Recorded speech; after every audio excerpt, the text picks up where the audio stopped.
There are seasons when the ones whom God has set apart walk through valleys no one else can understand. You look around, and it seems that everyone else has peace, comfort, and companionship, while you, the one who has prayed, obeyed, and sought his face, are left alone in the dark. But hear me, loneliness is not a sign of God's abandonment, it is often the evidence of his nearness.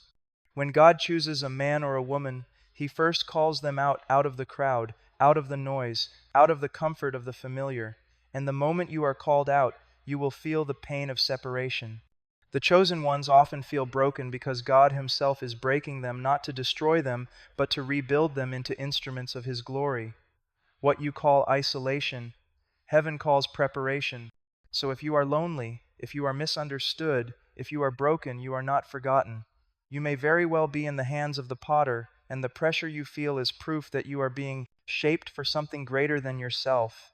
The narrow road is a lonely road. If you think that following Christ will lead you into comfort and the approval of the world, you are grievously mistaken.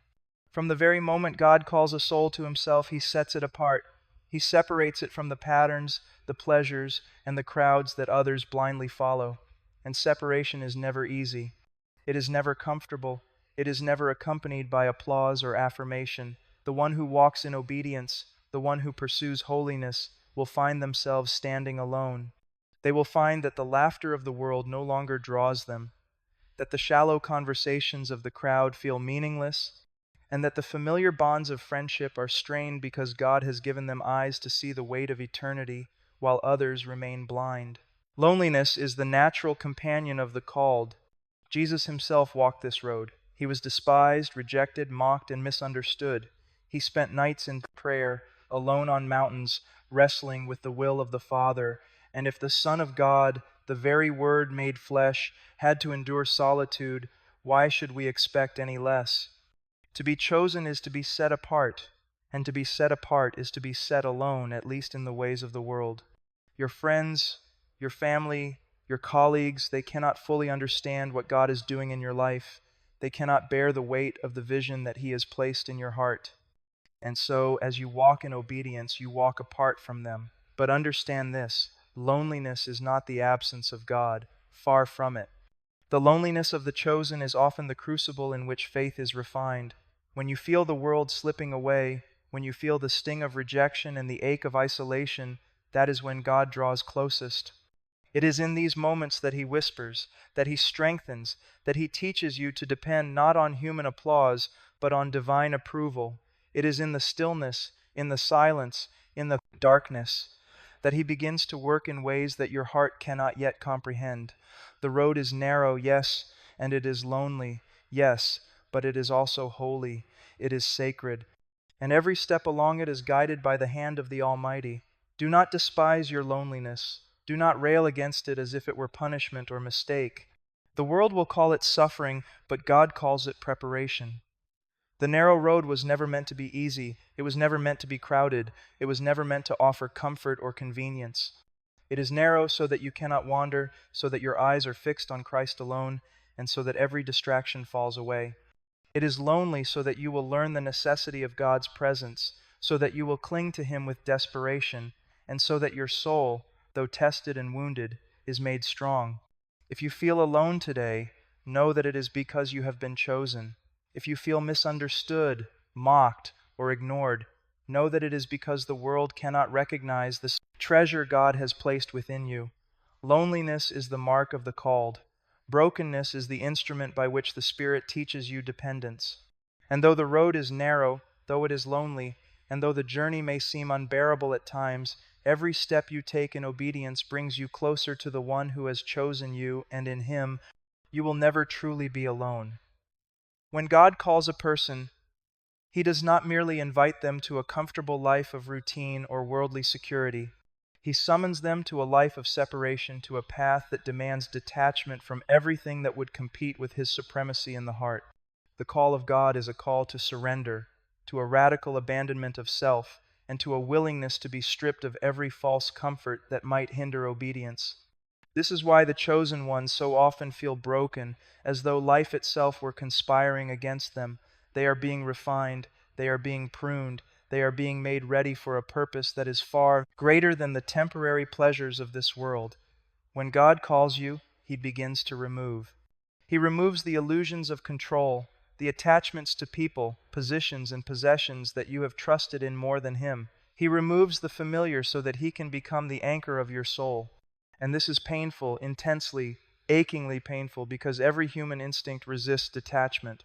The world screams at you to hold on, to grasp, to protect what is comfortable, what is known, what is familiar. But the call of God is always higher than the call of comfort. He calls you to lean wholly on Him, to trust Him when everything else is stripped away, and to walk forward without the crutches that the unbroken often rely on. Consider Abraham, the father of faith. He was called to leave his country, his family, his home, to go to a land he did not know. God did not promise him ease. He did not offer him security. He demanded detachment, and with it came a loneliness and an uncertainty that would have crushed any heart that was not fixed on God alone.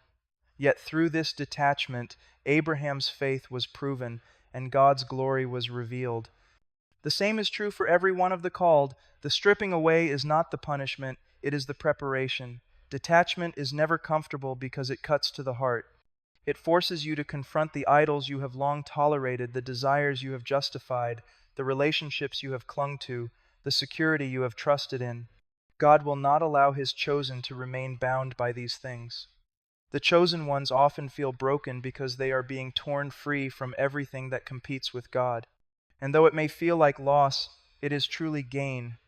They are being set apart for a higher purpose, for a work that can only be accomplished through surrender, humility, and reliance on the Spirit. The world cannot understand this process. To the world, detachment looks like abandonment, like failure, like suffering, without reward. But the soul that is called by God learns to see beyond the temporary. The pain of separation, the ache of brokenness, and the seeming absence of comfort are all tools in the hands of the Almighty, shaping a vessel that will bear His glory and fulfill His will. It is only through detachment that the chosen one learns to say, "Not my will, but yours be done," with the sincerity that God alone recognizes. Do not mistake the loneliness, the stripping, or the breaking as signs of rejection. They are marks of divine selection. The call of God demands detachment because He intends to make you wholly His, to create in you a heart that cannot be divided, and to prepare you for a work that is eternal. The chosen may feel broken, misunderstood, or isolated, but in reality, they are being made whole in ways the world cannot see. In surrender, in detachment, in the letting go of all else, the chosen ones discover the sufficiency of God, and they learn that true life is found, not in clinging to the things of this world, but in clinging to Him alone. When God chooses a soul, He does not do so lightly. He does not call those who are content to walk in comfort, in ease, or in the shallow pleasures of this world. The chosen are called to be vessels of glory, to bear light into darkness, and to walk paths that are often painful, lonely, and filled with trials. And because God is holy, He cannot allow anything to remain in the life of the called that would distract, corrupt, or diminish their dependence upon Him. This is why the chosen ones so often feel stripped, abandoned, or broken, because heaven itself is at work, removing every earthly comfort that would compete with the sufficiency of God. The comforts of this world are seductive. They lull the soul into complacency. They whisper lies. You are enough. You are safe. You do not need God. God cannot allow this in the life of one He has chosen. The hand of heaven comes down and begins to remove what the soul clings to: wealth, reputation, friendships, comfort, recognition, security. He strips these things not to punish, but to purify. He removes them so that the soul may learn to lean solely on Him, to trust Him fully, and to understand that true life and true satisfaction cannot be found in the temporal, but only in the eternal. Consider Moses, who was called to lead a nation, yet he had to leave the palace of Pharaoh, the comforts of wealth, and the pride of position behind.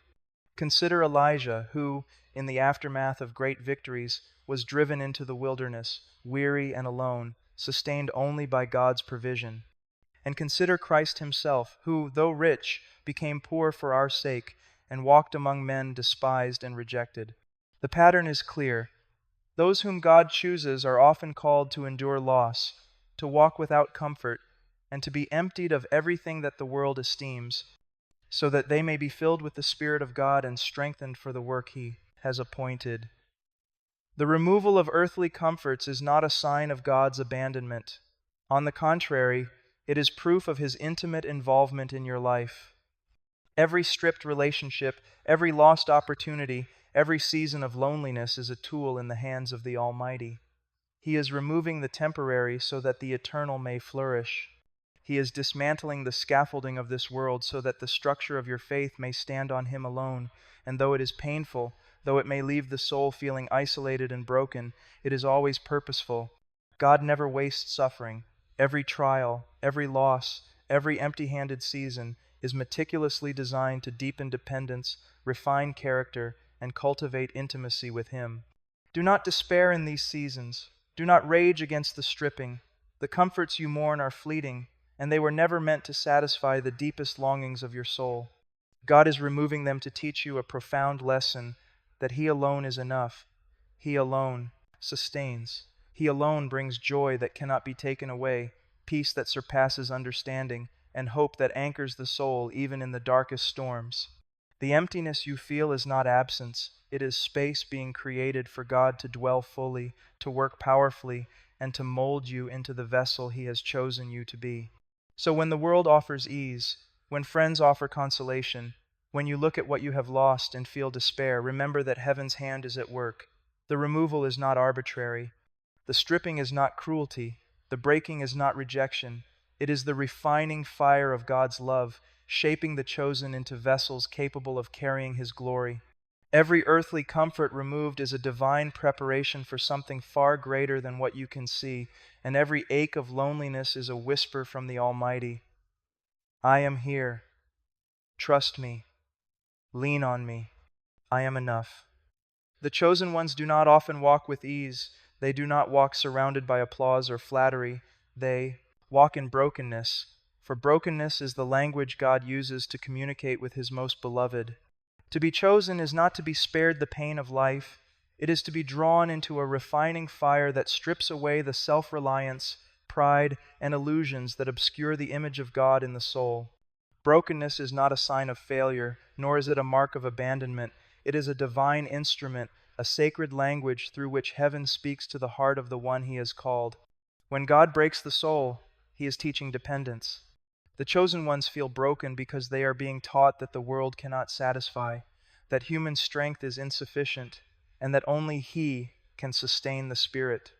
Every wound, every disappointment, every season of loneliness is a lesson in humility and reliance. It is in the broken places that God pours His grace. It is in the cracks of the Spirit that His light shines most clearly. The world sees weakness and failure, but heaven sees a vessel being emptied so that it may be filled. The chosen are not crushed for destruction, but for preparation. Consider David, a man after God's own heart. He was a warrior, a king, a leader, yet he was broken by his sins, by betrayal, and by grief. And in that brokenness, he found God in ways he never could have before. Consider Paul, beaten, imprisoned, and often in despair, yet he declared that his weakness was the very place where God's power was made perfect. Brokenness is not accidental, it is intentional. God uses it to awaken the soul to its need for Him, to strip away pride, and to forge a heart that can bear the weight of His calling. Brokenness is also the language of intimacy. The chosen cannot remain superficial. Their calling demands depth, and depth is never achieved through ease or comfort. The cracks in their lives are not flaws, but openings through which God can pour His love, wisdom, and strength. When you feel broken, you are not outside of God's care. You are in the very place where His presence is most profound. The ache, the loneliness, the despair, these are not voids, but invitations to draw near, to listen, and to surrender fully to the potter's hand. The world cannot comprehend this language. To the world, brokenness is shameful, a mark of weakness, a reason to be dismissed. But to the soul who has been chosen, it is a badge of honor, a testimony that God is at work. The chosen often feel misunderstood, mocked, or isolated because others cannot hear the sacred language being spoken in their lives. They weep, they wrestle, they pray, and in the midst of it, God is shaping them. He is carving, refining, and molding them for a work that only a broken, humbled heart can carry. Do not despise your brokenness.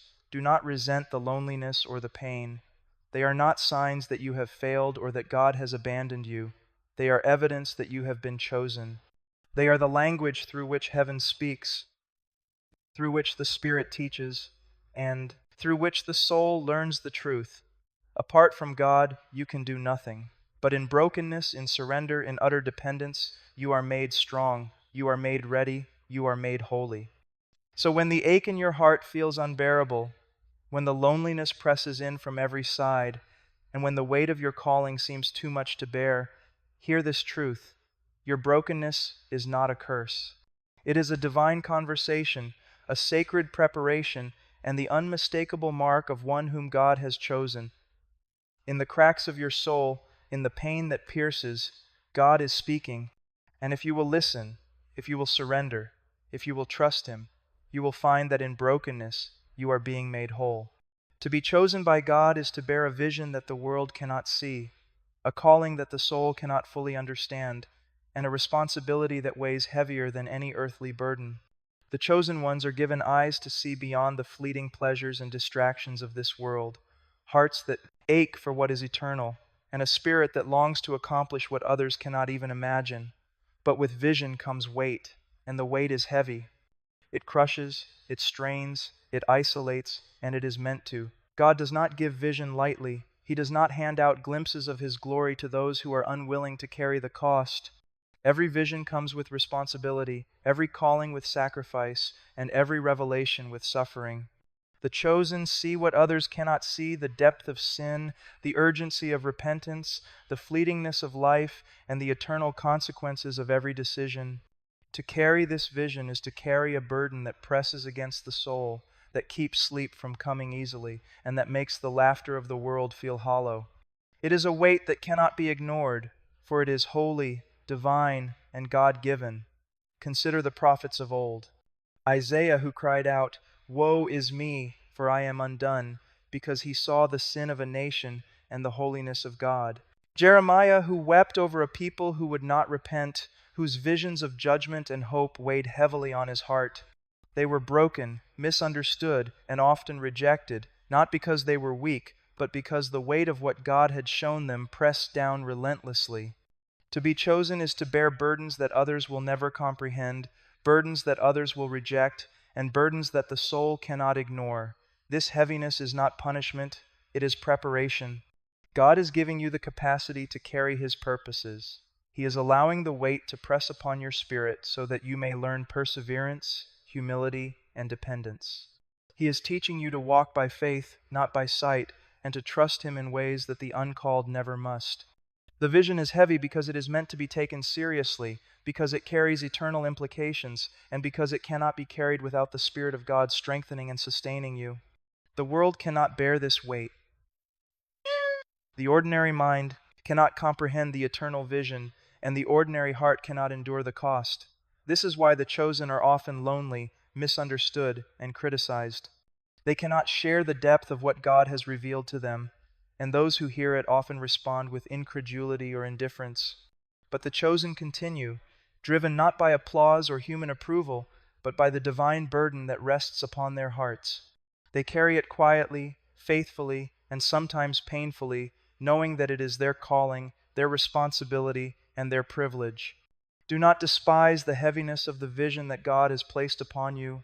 Do not shrink back in fear or despair. The weight is proof that you have been entrusted with something sacred. It is evidence that God sees in you what others do not see, that He trusts you with what others cannot carry, and that He is shaping you for a purpose far beyond yourself. Every sleepless night, every moment of anguish, every sense of inadequacy is part of the forging process. The weight of vision is heavy because it must be. It is the crucible in which faith is tested, character is formed, and reliance on God is perfected. The chosen feel it, yes. They struggle under it, yes. But in their struggle, in their persistence, and in their faith, they are being prepared to accomplish the work of God in a world that cannot comprehend it. And one day, the burden will reveal its purpose. The heaviness will give way to glory, and the vision that once crushed the soul will be the very thing that leads others to the living God. There are moments in the life of the chosen when God seems distant. There are seasons when the heavens are silent, when prayers feel like they vanish into the void, and when the soul wonders if the Almighty has abandoned it entirely. It is in these moments, these long stretches of apparent emptiness, that the chosen ones are most tested, most refined, and most prepared for the work God has called them to. The silence of God is not his absence. It is the whisper of a father shaping his child, the stillness before a storm of glory, and the hidden hand that moves mountains while the world sleeps. The chosen often feel abandoned precisely because they are being drawn into intimacy that the unbroken will never know. Silence is not punishment, it is preparation. It is in the quiet that faith grows, dependence deepens, and the soul learns that God is sufficient even when he does not respond in ways the heart expects. The world seeks immediacy, instant answers, and visible proof. God, however, works in the unseen, in the slow, patient molding of a heart that is willing to wait. The absence you feel is not empty, it is full of purpose. Consider Joseph, sold into slavery, forgotten in a prison cell, and yet preserved by God. For years he heard no word from heaven that made sense to his circumstances. Yet through every silent day and lonely night, God was at work. And in the fullness of time, the silence broke into salvation, provision, and purpose. Consider David, hiding from Saul, surrounded by enemies, feeling forsaken, and yet writing psalms of trust and hope. These examples remind us that God's silence is never abandonment. It is the shaping of a heart, the strengthening of faith, and the preparation for destiny. The chosen often wrestle in this silence. They question, they cry out, they wonder why God does not speak, why he does not intervene, why the darkness seems unbroken. And yet this silence teaches lessons that thunder could never convey. It teaches patience, it teaches perseverance, it teaches humility, it teaches the soul to rely not on circumstances, not on human counsel, not on visible outcomes, but solely on God. The absence of noise, the stillness of heaven, forces the chosen to look inward and upward, to understand that true intimacy with God is not dependent on comfort or clarity, but on unwavering trust. The world misunderstands this silence. Friends and family may offer platitudes, ministers may offer explanations that fail to resonate, and the heart may ache with loneliness. But the chosen must understand that God's silence is intentional, sovereign, and purposeful. It is his way of shaping a soul that will endure trials, carry burdens, and accomplish works that ordinary hearts cannot bear. Silence is the language of the refined, the mark of those who are being prepared for something far greater than themselves. Do not fear the silence. Do not assume that God has forgotten you because the heavens seem closed. The very weight you feel, the ache of loneliness, the unanswered prayers, these are proofs of his hand upon you. He is teaching you to listen with ears of faith, to see with eyes of trust, and to walk with a heart fully surrendered. The silence is heavy because the vision he has placed within you is heavy. The absence is real to your senses, but it is full of unseen purpose, shaping you for eternity. When the chosen feel forsaken, when the loneliness presses in like a crushing weight, when the nights are long and the heart grows weary, remember this: the silence of God is not his absence, it is his preparation. It is his conversation in the language of the Spirit. It is the hand of the Almighty shaping the vessel that will one day carry his glory into a world that cannot yet see it. And if the chosen will endure, if they will trust, if they will wait, the silence will break in ways beyond imagination, and the work God has prepared will be accomplished through hearts refined in the crucible of unseen love. To be chosen by God is to walk a path that the world cannot understand. The anointed are set apart, not for applause or human approval, but for the fulfillment of God's eternal purposes. And this separation is not merely a matter of solitude, it is a matter of perception. The world will misunderstand, misjudge, and often despise those whom God has called. The anointed will be mocked for their convictions, ridiculed for their faith, and accused for their righteousness. This is not accidental. This is the pattern of God's work throughout history, and it is the mark of those who are truly chosen. The world operates on a different set of values. It values ease, comfort, compromise, and popularity. It measures success by wealth, influence, and human recognition. But the anointed operate under God's law, guided by his vision and motivated by his eternal purposes. And when the ways of heaven clash with the ways of the world, the chosen become outsiders, often unrecognized, often rejected. Their very obedience, their very pursuit of holiness, becomes a source of confusion and sometimes hostility to those who do not see the vision. Consider the prophets of old. Isaiah was called to speak words that the people did not want to hear.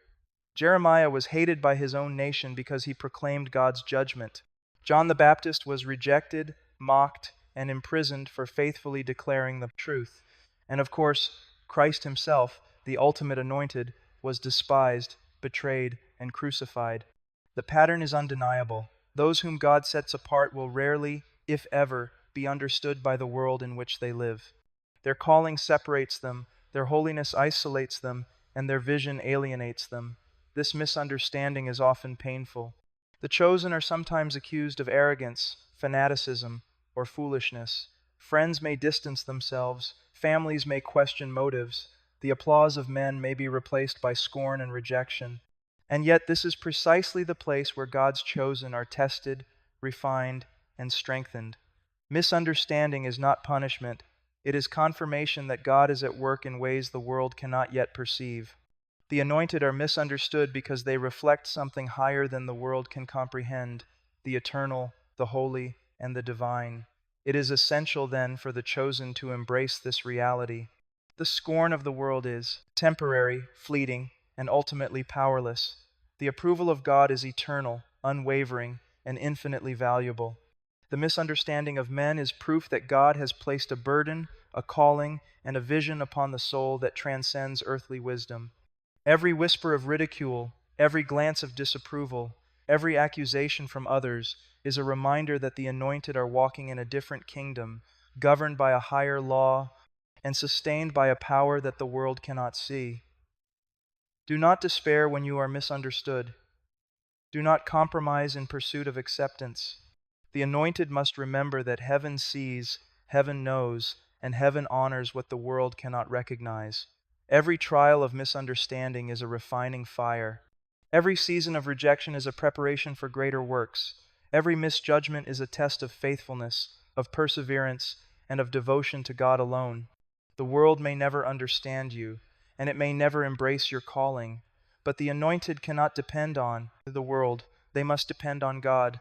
And in doing so, they discover a freedom that the world cannot offer, the freedom to walk boldly in obedience, to pursue holiness without compromise, and to bear the vision entrusted to them with courage and endurance.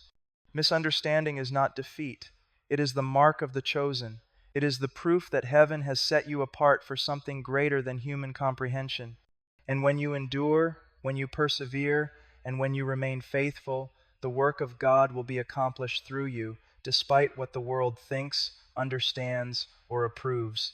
The chosen ones often feel broken, isolated, and burdened. They are misunderstood, tested, and pressed on every side. Yet in the midst of this pain lies a truth that is both comforting and convicting. The pain is proof of purpose. It is the mark of divine selection, the evidence that God is at work, and the signal that the soul carries within it something of eternal significance. Pain is not arbitrary. Pain is not meaningless. Pain is the language of heaven, speaking to the heart of the chosen, saying, "You have been set apart. You have been entrusted. You have a calling." When the world suffers, it is often random, without direction, without meaning. But the suffering of the chosen is purposeful. It is intentional. It is God's way of refining the heart, strengthening the spirit, and preparing a vessel for the work He has ordained. The breaking, the rejection, the loneliness, and the trials, all of it serves a divine end. It is through pain that the soul learns dependence, humility, perseverance, and the sweetness of God's presence. It is through pain that the chosen are shaped into instruments capable of carrying the weight of vision, prophecy, and influence. Consider the Apostle Paul. He was beaten, imprisoned, stoned, shipwrecked, and constantly persecuted. And yet he declared that his suffering was purposeful, that his trials were not wasted, and that the very hardships he endured were tools in God's hands to spread the gospel. Consider Christ himself, the ultimate chosen, who endured betrayal, mocking, suffering, and crucifixion, and yet every moment of pain was proof of the purpose for which he came into the world. The chosen are often pressed because they bear a responsibility that ordinary lives do not carry, and the pressure reveals the weight of the calling God has placed upon them. Pain also serves to separate the true from the false.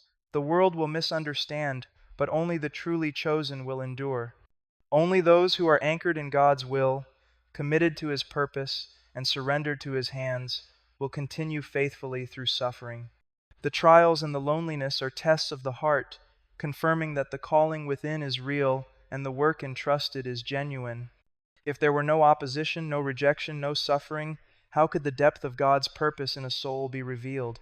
How could the power of his Spirit be seen in the life of the chosen? Do not despise your pain. Do not wish it away or seek comfort in worldly distractions.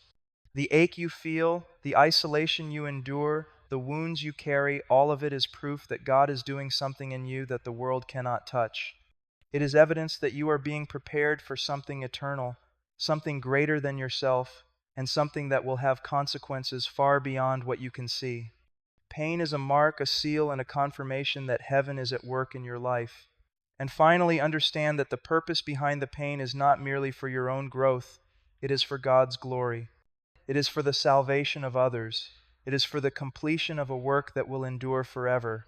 Every tear shed, every trial endured, every lonely moment is contributing to a divine tapestry of purpose. Pain is never wasted when it comes from the hands of God. It is proof, it is preparation, and it is a call to faithfulness. So, when you feel broken, misunderstood, or crushed by life's burdens, hear this truth clearly. Your pain is not meaningless. It is proof of purpose. It is evidence that God has chosen you, that he has a plan for you, and that the work he has called you to accomplish cannot be done without passing through the fire. Embrace it, endure it, and allow it to shape you into the vessel God intended, for in the pain lies the proof that your life is not ordinary, but chosen. The chosen ones often walk alone. They feel the weight of isolation pressing against their hearts, the sting of misunderstanding from friends and family, and the ache of a world that cannot comprehend the vision God has placed within them. And yet, in this loneliness lies a divine purpose far greater than human understanding. It is the soil in which intimacy with God takes root and grows. Loneliness is not a curse for the chosen. It is a call to deeper communion with the one who alone can satisfy the soul. Human companionship, human comfort, and human approval are fleeting. They offer temporary relief but cannot sustain the spirit in seasons of trial, testing, and calling. God, however, uses loneliness to remove all distractions, all false securities, and all substitutes for himself. When every human hand lets go, when every worldly support is stripped away, the chosen one discovers the everlasting arms. In the silence, in the solitude, in the emptiness that the world fears, God becomes profoundly real, palpably near, and intimately present. Consider the life of Elijah. After confronting the prophets of Baal and seeing God demonstrate his power, Elijah fled into the wilderness, utterly alone, despairing for his life. And yet, it was in the wilderness, in the depth of isolation, that God met him in the whisper of his Spirit. The loneliness was not punishment, it was preparation. It was in those quiet moments that Elijah experienced a depth of intimacy with God that would sustain him for the battles ahead. The chosen often endure similar seasons. The world abandons them, the crowds do not understand them, and yet God draws near. The loneliness of the chosen teaches dependence. The soul learns that it cannot rely on human wisdom, human strength, or human approval. Every moment of isolation is a lesson in reliance upon the living God, a lesson in prayer, worship, and surrender. It is when all other voices are silenced that the heart hears most clearly the voice of the Almighty. And in this intimacy, the chosen are strengthened, encouraged, and filled with a power that surpasses any worldly support or comfort. The world will never fully comprehend this process. Outsiders may see the chosen as forsaken, abandoned, or broken, but in truth, the chosen are being drawn closer to the heart of God than the unbroken ever will be.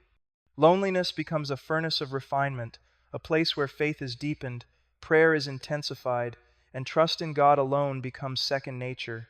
Every tear shed, every long night endured, every lonely hour is a step toward a union with God that the superficial cannot grasp. Do not despise your loneliness. Do not seek to fill it with the distractions of the world or the hollow comforts of human approval. Instead, embrace it as the divine opportunity that it is, a season in which your soul can know God in ways you never could, amid noise, ease, and conformity. God is forming in you a character that is unshakable, a faith that is unmovable, and a love for Him that cannot be swayed by circumstances or people. The chosen will discover that the ache of solitude is transformed into a deep, unbreakable connection with God. The emptiness that once seemed unbearable becomes a canvas for His presence, and the silence that once terrified becomes a place of profound revelation. Loneliness, when surrendered to God, becomes the bridge to intimacy, and intimacy becomes the power that carries the chosen through trials, strengthens them for service, and prepares them for the work He has entrusted. So, when the chosen feel alone, misunderstood, and weary, let them remember this eternal truth. God has not abandoned them. The loneliness is His tool. The isolation is His preparation. The brokenness is His hand shaping them. And in that sacred solitude, the chosen will discover what they were created to find: a God who is enough, a presence that never departs, and an intimacy that surpasses all understanding. In loneliness, the chosen are never truly alone. They are in the very heart of God.